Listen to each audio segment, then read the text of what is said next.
मित्रों, सादर नमस्कार। मैं शिव सिंह रावत, भारतीय नौसेना का रिटायर्ड चीफ पेटी ऑफिसर और भारतीय नौसेना से सन 1993 में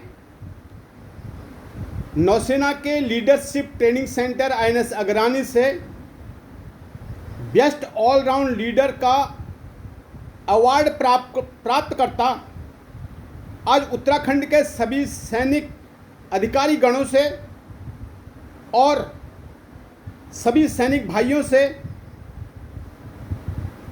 अपने विचार बांटना चाहता हूं। मित्रों, हम सब जानते हैं कि उत्तराखंड एक सैनिक बाहुल्य प्रदेश है और हम सभी सैनिक अनुशासन, ईमानदारी और कर्मठता के प्रतीक होते हैं।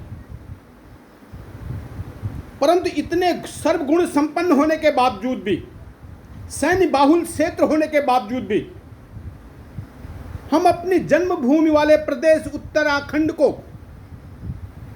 कैसे तबाह होता हुआ देख सकते हैं।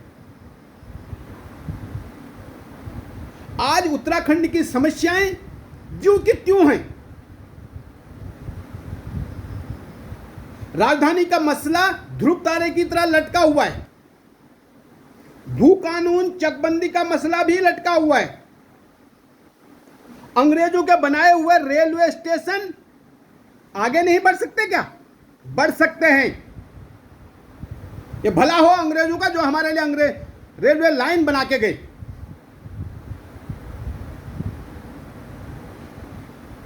पहाड़ों में 30 से 40 किलोमीटर दूर पर जो अस्पताल हैं, वहां न डॉक्टर है न दवाई है, और सिंचाई की सुविधा तो रही दूर की बात, पीने को पानी नहीं है। हमारे जो प्राकृतिक संसाधन हैं उनको पर्यटन और जड़ी बूटी और ऐसे उद्योगों में तब्दील नहीं किया जा रहा है। सारा उत्तराखंड आज 80,000 करोड़ रुपए के कर्ज में डूब चुका है। ये दोनों राष्ट्रीय पार्टियां मुख्यमंत्री बदल करके तमाशा कर रही हैं पूरे उत्तराखंड का, और हमारे मुंह पे थू थू हो रही है पूरे उत्तराखंड पे।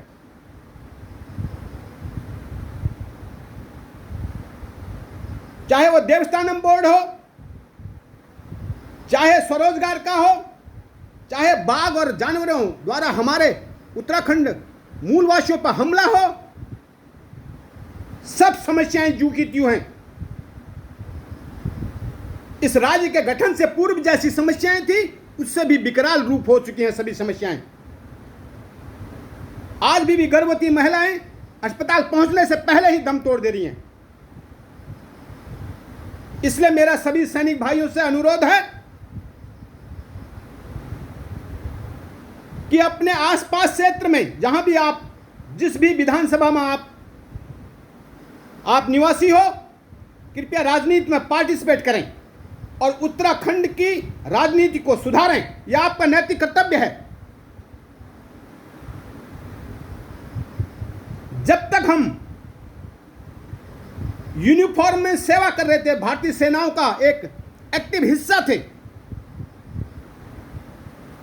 तब हम संपूर्ण भारत की सेवा कर रहे थे। वो एक ड्यूटी थी, यूनिफॉर्म की ड्यूटी। लेकिन और तब हमारे पास हमारे परिवार को पालन पोषण की भी जिम्मेदारी थी। परंतु आज हमारे बच्चे अपने पांव पर खड़े हो चुके हैं और आज हमें जरूरत है अपनी जन्मभूमि की सेवा करने की, और वो भी बिना यूनिफॉर्म के।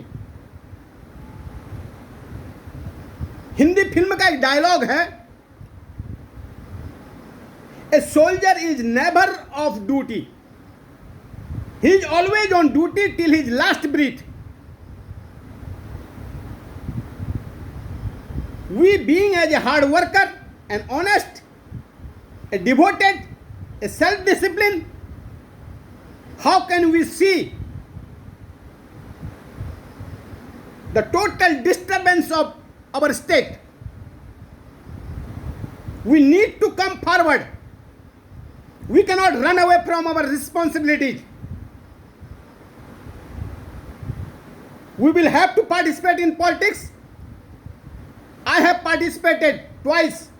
Once from 2017 from Kashipur Vidhan Sabha, and secondly as a bypoll election in Salt Vidhan Sabha. मैं 2 बार 2017 काशीपुर विधानसभा से और 1 बार सल्ट उपचुनाव से विधायक का चुनाव लड़ चुका हूं। हम इन जिम्मेदारियों से नहीं भाग सकते। हमें हमारी जन्मभूमि उत्तराखंड के लिए हमारा भी कर्तव्य है, सेवा देने का कर्तव्य है। हमें हर हाल में इस राजनीतिक अव्यवस्था को, इस राजनीतिक तमाशे को दूर करना होगा, क्योंकि हम सक्षम हैं, पूरी तरह कैपेबल हैं, डिसिप्लिन हैं, अव्यवस्था को नहीं देख सकते। हमें अव्यवस्थाओं को व्यवस्थित करना होगा। रोजगार से लेकर के पहाड़ का पलायन से लेकर के इन सब व्यवस्थाओं के खिलाफ लड़ना होगा। इसलिए 2022 में कृपया भागीदार करें, राजनीति में भाग लें, और मुझे भी मैं 3री बार विधानसभा के लिए चुनाव लड़ूंगा। कृपया आप सबसे अनुरोध है कि सेना का व्यक्ति विधानसभा तक पहुंचे, इसके लिए सहयोग करें। धन्यवाद। जय उत्तराखंड, जय भारत, जय सैन्य समाज, जय हिंद।